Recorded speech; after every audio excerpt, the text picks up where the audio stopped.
Hello, everyone. Welcome to this edition of Gas South District's That's the Ticket, the ultimate podcast exploring all things Gas South District and a source for insights to events on campus and discussions on the wider entertainment and tourism industry.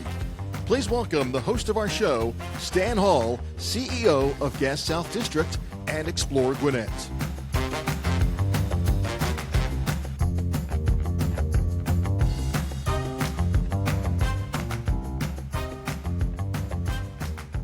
Hello, everyone, and welcome to another episode of That's the Ticket, where we take you behind the scenes of the people, partnerships, and ideas shaping the world of sports, entertainment, and live events. Today, I'm pleased to be joined by Laura Ballance, Executive Director of the Hudgens Center for Art and Learning. The Hudgens Center has been a cornerstone of arts and culture in Gwinnett for decades, providing opportunities for creativity, education, and community engagement for people of all ages. Through exhibitions, classes, outreach programs, and special events, the Hudgens helps make our community a more vibrant and inspiring place to live, work, and to visit. As many of our listeners know, the arts play an important role in shaping a community's identity and quality of life. Today, Laura and I will discuss the impact of the arts in Gwinnett, the importance of art education, the value of community partnerships, and how these organizations like the Hudgens help bring people together through creativity and shared experiences. Laura, thank you so much for joining us today. Stan, thank you so much for having me. I'm looking forward to our conversation. I am too. You and I have known each other for a long time, we have to act like we don't, but I know it's very comfortable for me to be talking to you today. So thank you again for being here. Yeah, thank you for the opportunity. So Laura, for those who may not be familiar with the Hudgens Center, and bad on them if they don't know already, but tell us about its mission and the role it plays here in Gwinnett County. Sure. Thanks, Dan. So we were established over 45 years ago now as Gwinnett Council for the Arts. We are on the east side of the Gas South District campus, located in a 30,000 square foot facility just next to the Gas South Theater. And we serve the Hudgens Center for Art and Learning, we serve the community in what I like to call a three-pronged approach. So we provide inspiring exhibitions, we provide arts education, and we have a very robust outreach program supporting under-resourced, underserved families and individuals throughout our community. Well, that's great. So you and I have had this discussion before, but I think that arts and art means different things to different people. When someone asks you why art matters, what is your answer? I love that question because I want people to understand that art does matter. I think too often people they dismiss it. They don't understand the real value. It's often, I hate to say taken for granted, but it is one of those things that's not a hot commodity all of the time. So the answer varies depending upon the person asking the question. Some people, they want to hear how arts supports our economy, the state GDP, all of that. So I have that answer. Right. Others want to know more kind of what it brings to cultural enrichment, community identity, that kind of thing. So for those who are concerned about the creative economy, I like to talk about the chicken farmers. So we all love our Chick-fil-A. Yeah. And I'm going to look to my number sheet here. I do know this well, but I don't want to misspeak on numbers. So poultry is Georgia's #1 agricultural product, and that surprises no one, I think. I thought it was peaches. Peaches are up there. But poultry. Yeah. So Georgia is the top poultry producer in the U.S. Most of that poultry is exported. Right. Generates about $20 billion annually in economic impact for the state. The arts, surprisingly, contributes billions annually to Georgia's GDP. In 2021, the U.S. Bureau of Economic Analysis reported that the Georgia arts and cultural sector added over $29 billion. So compare that to the $20 billion poultry, $29 billion through the creative economy. And that's everything from, we've got illustrators designing the cover of the Delta One menu, Fortune 500 companies here. How did the arts and culture support these Fortune 500 companies?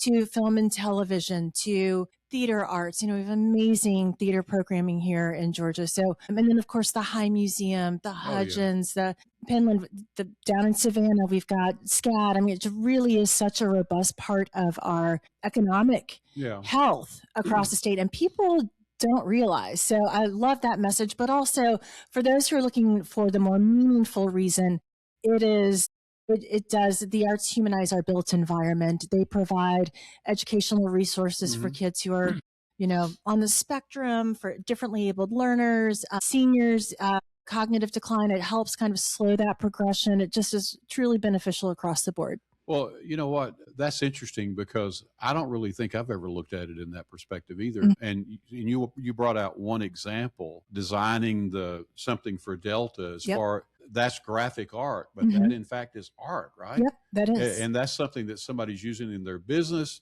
It's not going to a museum. It's not looking at photographs. It's something that's that's very tangible, but it still, in fact, is art. Yes. I've never even thought about art in that. Yeah. It kind of seeps into every aspect of our world. So, Laura, what impact can art have on people beyond simply being something to view or enjoy in the grander scheme? There is a lot to that answer too. Okay. One of my most favorite things in arts education, we see kids who are struggling in school. I was one of them. I always thought I was bad at math. I had a teacher, fourth grade teacher, tell my parents, she'll never do well in math. I learned music, reading and writing music, and I love math. Yeah. I just learned it outside of a traditional classroom setting. So there's math and music, there's science and, the pH of painting, mixing chemicals for ceramic glazes, firing at different, cone 6 versus cone 10 in ceramics. There is a lot of learning for children and adults without, they're having so much fun. It's a creative process. They don't realize they're learning. So it's kind of sneaky in that way. Yeah. They're learning critical thinking, analytical skills, problem solving.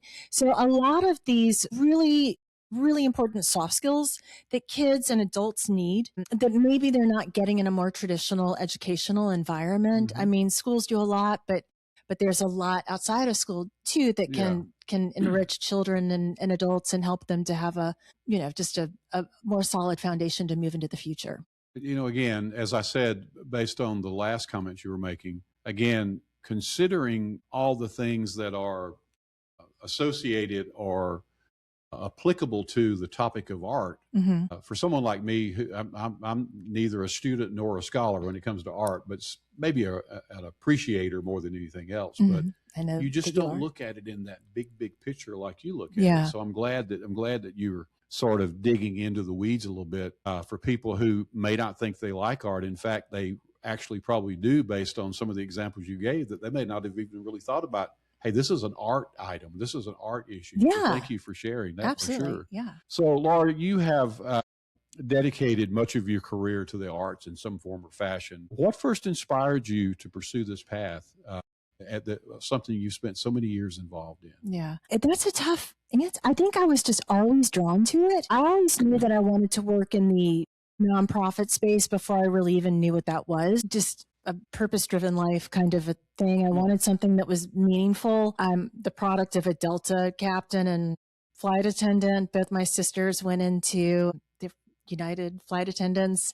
So I was a black sheep in the family. I always knew this was my path. And I started in documentary photography when I was really young. My uncle gave me a subscription to National Geographic magazine, and I just would pore over the images there and thought photojournalism was the thing. And I got a Nikon F for my 12th birthday, I think. So 1984-ish. Not that I'm that old, but so that was my introduction. And I don't know. For me, it's a way of connecting with people without the conversation. We have, sometimes you go into a room and it's an awkward conversation. It's small talk. You're just kind of going through the motions. Art it's a shared language that really brings us together. You can have a conversation around a piece of artwork. You may hate it. The next person sitting to your right may love it. And, there's a conversation there about, well, I see this. It's just a way to connect people. And I think that was the real appeal for me. So, yeah. I think that based on what you just said, and you and I have had this conversation many times about what is art. And I might see something. You can say, well, this is art. And I might look at it and say, is it really art? And I might have my eye on something that I really enjoy and say, no, this is art. And you'll go, is it? So, sometimes that's confusing, but more often than not, it's really just an example of the swath that art is called, what art is, based on whatever your particular interest might be. Yep. And I think that's the great thing about art. I do too. Because it's not defined by what you like or what I like. It's defined by whatever that person looking at, whatever they enjoy looking at. That's their art. Yeah. And I think that's what's so great about it. So, yeah. And if I can expound on that a little further, the Hudgens, we will never be the arts center where, you come in and like, you don't understand that. How do you not see the XYZ in this piece? And we want everyone to feel welcome. You will never get that hoity-toity, gallery vibe at the Hudgens. We welcome everyone. We've had kids come in with Spark, the Joy Monroe's fantastic nonprofit organization, the Single Parent Alliance Resource Center, and little kids coming in and asking them in the galleries, like, what do you think of this? What do you think of this? And their answers are honest. They're subjective. It's all valid. We would never say, no. What you're seeing here is this. It's, we want them to find their own way of connecting. And we think that the arts really are a more common language, not an elevated, elitist language. It's our shared common language in a very diverse community. No, I think that's great too, because I do think people do sometimes, when the topic of art is brought up, I think sometimes people do jump immediately to sort of a highbrow scenario where that art may be, where you go to see that art. Right. And sort of that leads me into something that you just sort of alluded to.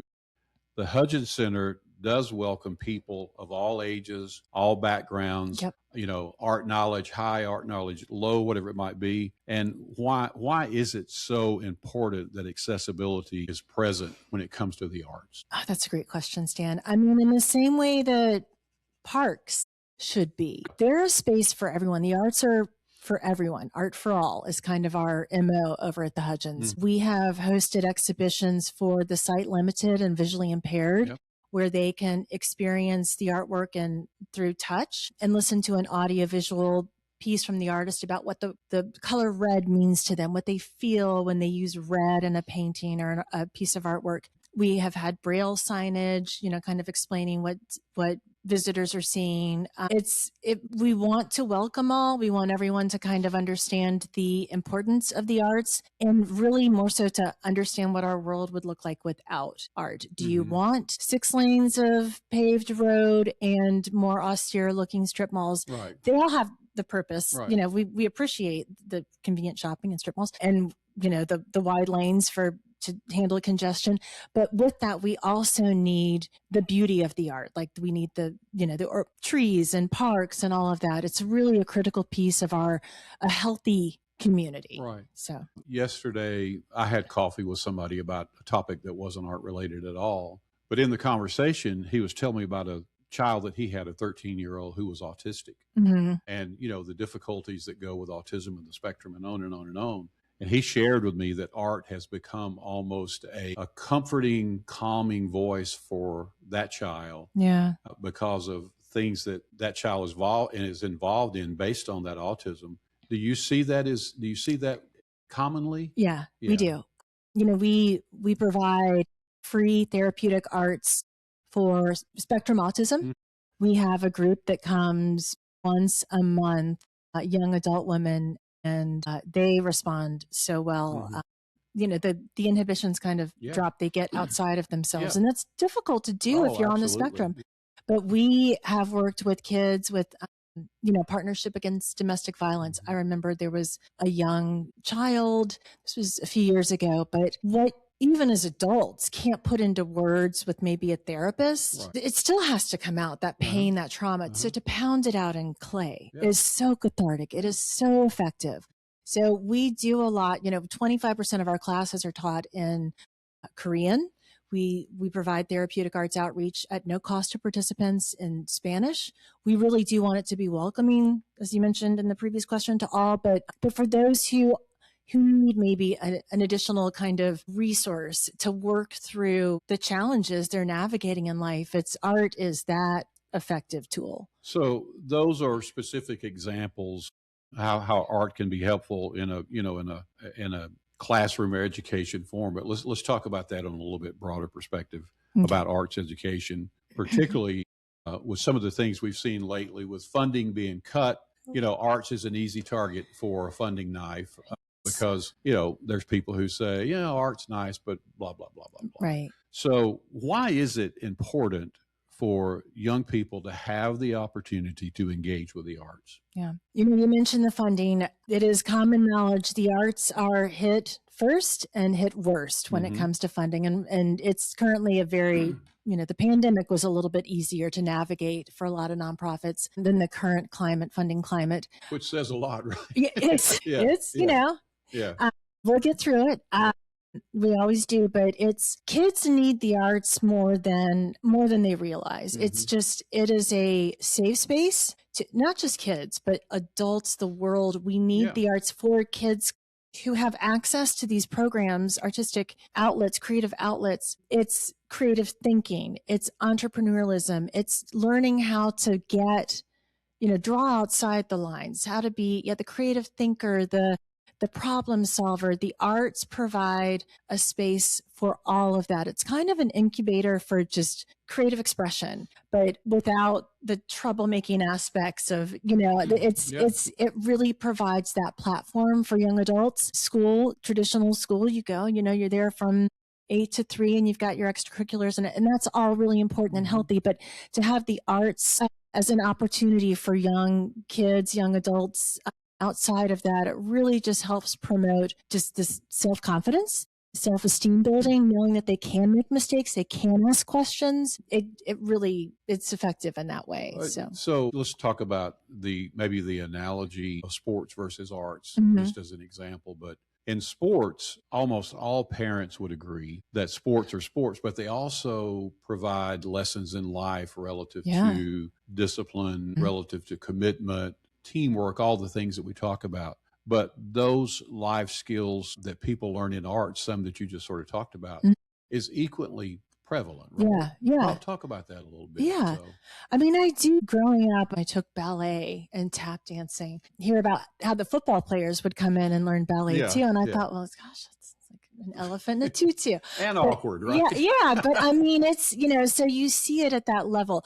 Both are equally important. To have a really healthy community, healthy individuals. Mental health is a top priority right now, a top issue. And in today's world more than ever. Yeah. And so, you need these things that sports promotes, the team building, collaborative, working together. But it's equally important. I don't think you should have one without the other. I think, what you get from the arts is it's equally valuable and it shouldn't be an either or scenario. In a perfect ideal world, we would give kids access to both. Both would be a priority. I think that another interesting thing about those topics is, when I was a kid, I was so involved in sports. Yeah. And the difference in sports and arts, in my humble and uneducated opinion might be, is that in sports, the coach walks over to you and says, here's what I want you to do. In art, you slide paper and pencil in front of that person and say, show me what you wanted. And that's a big, big difference as far as creativity, as far as original thoughts, all those things. It's so important as your life goes on well beyond that pen and paper. Yeah. Well, and that's a great point too. I think it's so important for kids to have structure, the discipline that comes from sports, learning how to take directive, act on it, see it through. Like, this is the goal. How do we get to this goal? With the arts, it is really tough for people who say, I can't draw a stick figure. Well, you can. It's like learning how to break down a math problem. It's letting go of those inhibitions. We're such horrible self-editors that, people will just hold the pencil too tightly, and, learning to let go of that is a confidence builder, an esteem builder that kids need. Just let it go. We do something called gesture drawing, where you draw a figure in 30 seconds and then a minute and a half and then 5 minutes. But there's no time to edit. You're just learning to just get it out there, and then you can go back and critique and what could I have done differently? What different choices I have made. Or have I made? But it's learning to just kind of just think more freely and openly, and then go back and critique and edit. That's an important thing to learn. That's exactly true. Laura, when you think about all the kids that you've been around, and it doesn't have to be a child, but let's just say a person or whatever, have there been stories or experiences that stand out to you where clearly art made a meaningful difference in someone's life? Yes. And a lot of that. And that's really the fun part of my job is yeah. getting to be boots on the ground and see that every day. The one that still makes the hair stand up on the back of my neck, it's several years ago, we were doing a free after school program at a local elementary school for at-risk elementary school age kids. And we had a brother and sister. They were in foster care.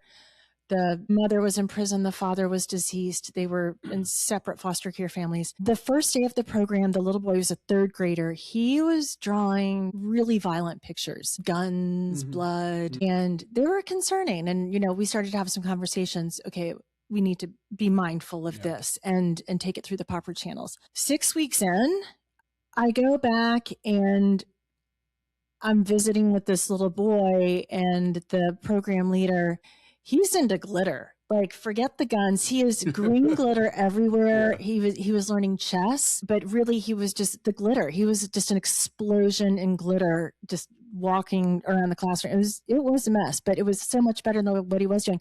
And I remember turning to that program leader and saying, like, well, there's one. We got one. So as kids kind of are going through these really tough situations in life.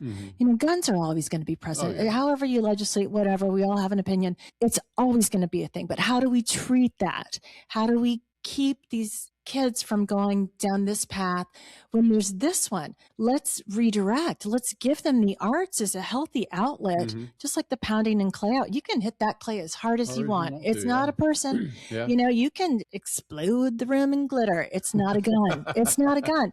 And it's just a mess, right? It's not my mess. That's right. But that is it. You could see that it was scratching that same kind of itch for this kid. He just wanted to be angry with something for a minute, and here's the glitter, so it's that's the one that, like, in the moment, I remember saying, there's one, we got one. That's a kid that's not gonna, we've redirected. So that's So Laura, when we think about the county that you and I are in today, Gwinnett County, a place that we love, but no matter if we're talking about art, if we're talking about growth, if we're talking about business, whatever it might be, the common denominator to those conversations has to be diversity, right? Correct. So as Gwinnett continues to grow, over 1 million people living here, one of the most diverse counties in the entire United States, from your seat, how do you ensure that exhibits and programs, art experiences, whatever it might be, reflect the many voices and perspectives that are now calling Gwinnett their home? We're really deliberate in ensuring that we are very best to represent this diverse community. We really appreciate the diversity in our community. It makes our programming that much more interesting and, I think, appealing. I feel your pain. We do too. It's tough, but it's we are deliberate. We keep the conversations going with our Korean communities, our Indian American communities, and our curator, Kate Driscoll. She is fantastic. She works with the artists individually to make sure that once we do, secure agreements to exhibit work, that we are doing it just in the installation of the exhibit, that it's as it should be, truly representing the artist and their background. But we do, looking at the exhibitions calendar every year, and we try to book exhibits about 18 to 24 months out.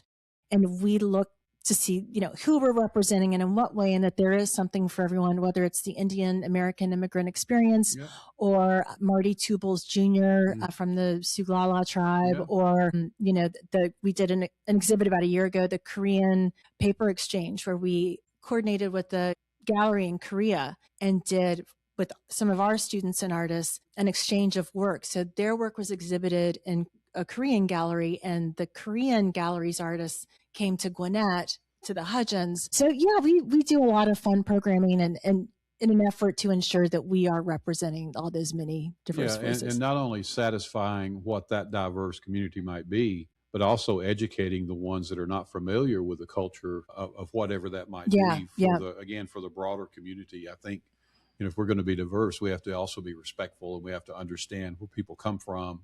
So that art's a great way to do that.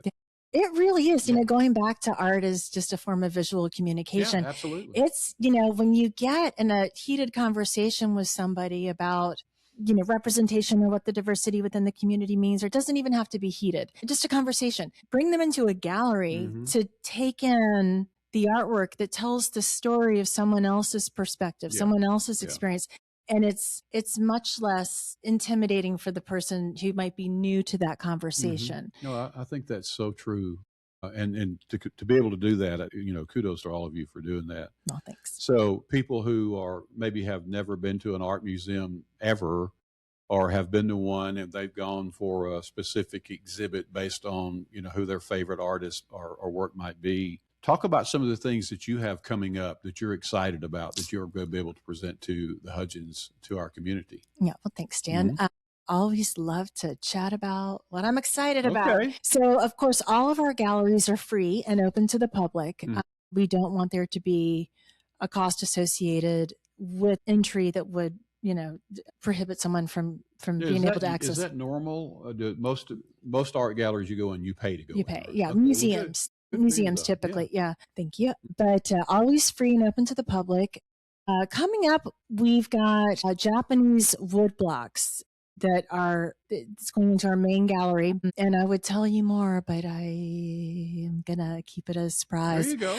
It's aligned with Japan Fest, which we know is a big deal here. So, but it's Japanese wood block prints that are going into the main Fowler and Kistner galleries, and that will also happen in conjunction with Art Spectacles. So this will be our second year of Art Spectacles Art and Wine Auction. And last year, your lovely wife attended. Yes, we had so much fun. But you said there was wine, right? There's wine. Yeah. So yeah, we're excited. This is our second year. It's our signature fundraiser, Art and Wine Auction. Right. And we've got Rika's World Kitchen Catering in the Japanese woodblock gallery. He's going to be doing a bento box station. He's got, charcuterie by the wine tasting. So I'm excited for Art Spectacles because, well, one, it's a fundraiser, which we very much need. It's, tickets are $25, 5 to 9 p.m. You can spend an hour, you can spend 4 hours, you can throw on the wheel, you can grab a piece of bisque-fired pottery and throw it into an open raku fire and walk away with a really cool experimental firing process piece. You can do the gesture drawing. We've got live music. We've got a Good Word over in Duluth is providing beer for a beer garden. I think Rico's World Kitchen is going to do an Oktoberfest kind of menu for the beer garden. So it's a ton of fun. It's a great way to showcase what we do every day through outreach, through exhibits, through education. So I'm excited about that coming up August 22nd. Japanese wood blocks happening in line with Japan Fest, which is huge for the campus, Gas South District. And we've got some new outreach programs happening with seniors who are facing cognitive decline. We continue to grow the Healing Arts program, providing free therapeutic arts for those living with a cancer diagnosis, caregivers. We are partnering with Gwinnett Tech on programming for veterans who are living with PTSD. So therapeutic arts programming for those folks. Project Welcome Home is the name of that program. So that's great. Yeah, we're launching this fall a new advanced arts education initiative. So for kids maybe who have graduated from high school, take a gap year from college, or don't want to spend the $60,000 a year for SCAD, this Advanced Arts Education Initiative will be a cost-accessible program where they can learn things like, how to approach galleries if you're a gallery or studio artist, how to submit the request for qualifications, request for proposals, call for artists if there's a mural project, how to install a mural, how to submit the RFP, RFQ, how to price your artwork, all of these things that really questions we get a lot, but as much as we help facilitate some of these programs for the county and for our neighbors within the community, we want to also bring up these artists who are well-equipped, have the skill set without having to, invest in a 4-year education. They can go ahead and get that piece of their career going. No, there's no doubt about it. Yeah. If you think about arts, whether it's visual arts or performing arts, whatever that might be, there's collaboration that's involved in that for sure. Yeah. And I think the High Museum and the theater downtown do a good job of being the place to go for either one of those or for both of those, whatever it might be. You and I have had so many discussions here about collaborations between Gas South District and the Hudgens, and we've started to really try to figure out ways to do that. Why is that collaboration, you think, so important? Well, kudos to you and your team because Cameron and Allison, Monty, they are fantastic. Cameron, of course, and Allison are hands-on every day at Gas South Theater. It's critically important because we don't exist in silos. We might bring people into the Hudgens who see the pop-up banner of upcoming Gwinnett, ballet theater performances at Gas South Theater. Mm-hmm. You all might have people come into the theater that see that, there are performances or, events coming up in the Hudgens Sculpture Garden or classes, workshops that they want to participate in. So there's a real kind of cross-pollination, I think. We have shared overlapping communities.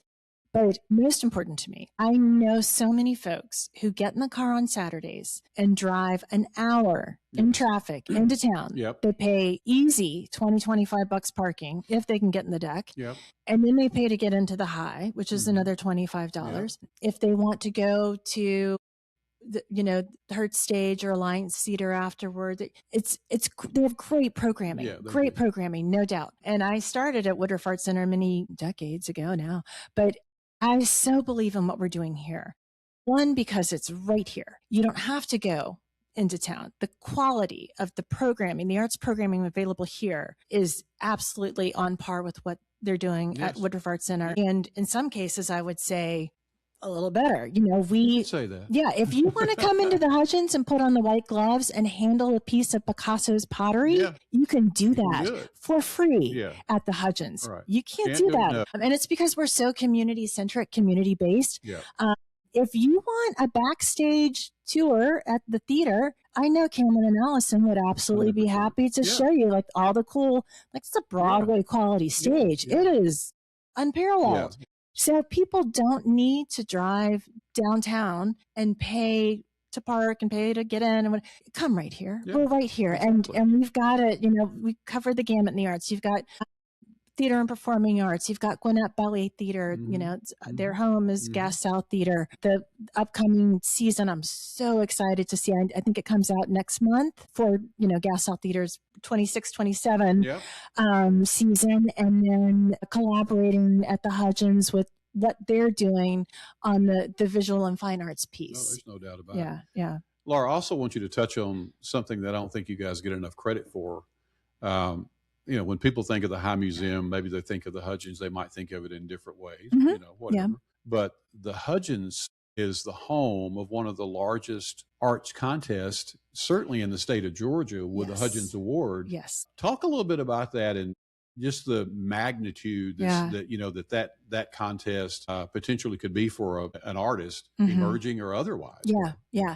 So the Hudgens Prize, it is a big deal. So it is on a 2 to 3 year cycle. It is open only to Georgia artists ages 18 or older. It must be visual or fine arts. So that could be printmaking, sculpture, mixed media, painting. We bring in, esteemed Georgia arts professionals, whether they're coming from UGA or Savannah College of Art and Design, or they're a curator at the High, whomever it may be. We bring in 3 judges to jury all of the entrants. So artists can submit samples of their work, and then the jurors kind of go through. They choose 4 finalists. We do a finals exhibition, and so it's a group exhibition of the 4 finalists' work. From that, the Hudgens Prize winner is chosen. Yeah. It's a $50,000 cash prize. That's $50,000. $50,000. It's a pretty big deal. It is there. There's a Turner Prize in the UK. I think that's about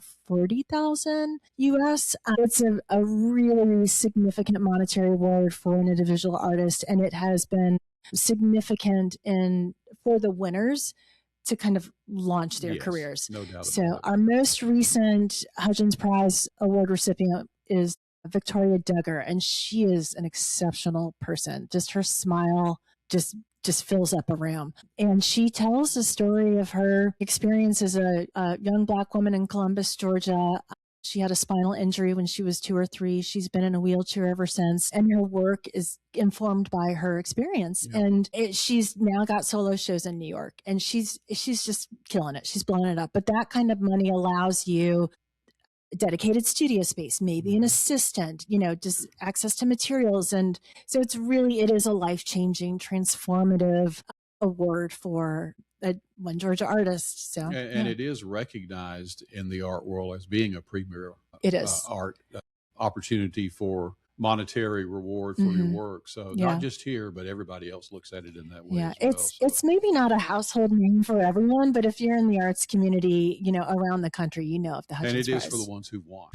It most certainly is. Even to be a finalist, so you put that on your resume, and it's a big deal. So, Laura, there's obviously some people who have never been to the Hudgens, right? We know sure. that, and we're trying to get them in, them in. Yep. But for someone who has never visited the Hudgens Center, what would you want them to know before walking through the doors for the first time? Just come in open mind and have fun and be ready to explore. Bring your curious self. Let us know if you have questions. We're a small but mighty team. Yes. I like to joke. And we are so eager and enthusiastic to get to know everyone who comes through those doors, answer any questions, get you involved in any capacity, engaged, in any capacity. We really, as you know, we're often referred to as the hidden gem of Gwinnett. I may have started that. Well, it is a gem. It certainly is. But I keep wanting to drop that adjective, You Stan. should. I would really love for everyone to know of the Hudgens and benefit from the great resources. The permanent collection that we have includes, I remember being in college, got on a plane, flew to Madrid to see Jean Moreau's work in the Reina Sofia Museum. Yeah. Idiot me, did not know it's right here. I've got his sketchbook in my office. Wow. I love Miro. I didn't have to get, it was great to go to Madrid, but I could have just driven up 85. So it's, I don't think people know, and I was in that space then and didn't know, here at the Hudgens. So I really want people to come in with an open mind, be curious, get excited, and feel welcome. Okay. Feel All welcome. right. Well, Laura, thank you so much for spending time with us today and for sharing your passion for the arts and the important work that's being done at the Hudgens Center. It is clear that the arts do much more than just to inspire creativity. They help build stronger communities and connections and education and enhance the quality of life for everyone they touch. So thank you for that. And we are proud to have the Hudgens Center as part of our campus. Most certainly proud to be for you to be part of our campus and grateful for the role it plays in enriching the cultural fabric of Gwinnett County. And to our listeners, I would encourage you to visit the Hudgens Center, attend an exhibition, take a class, or simply explore all that it has to offer. You may discover something that inspires you. So thank you for joining us today, and thank all of you listening for joining us for this episode of That's the Ticket. We look forward to seeing you next time. Be sure to check out GasSouthDistrict.com and follow us on Facebook, Instagram, LinkedIn, Twitter, and TikTok. You can find all episodes of Gas South District's That's the Ticket wherever you listen to podcasts. We'll return soon for another episode of That's the Ticket, and we'll see you next time. Goodbye.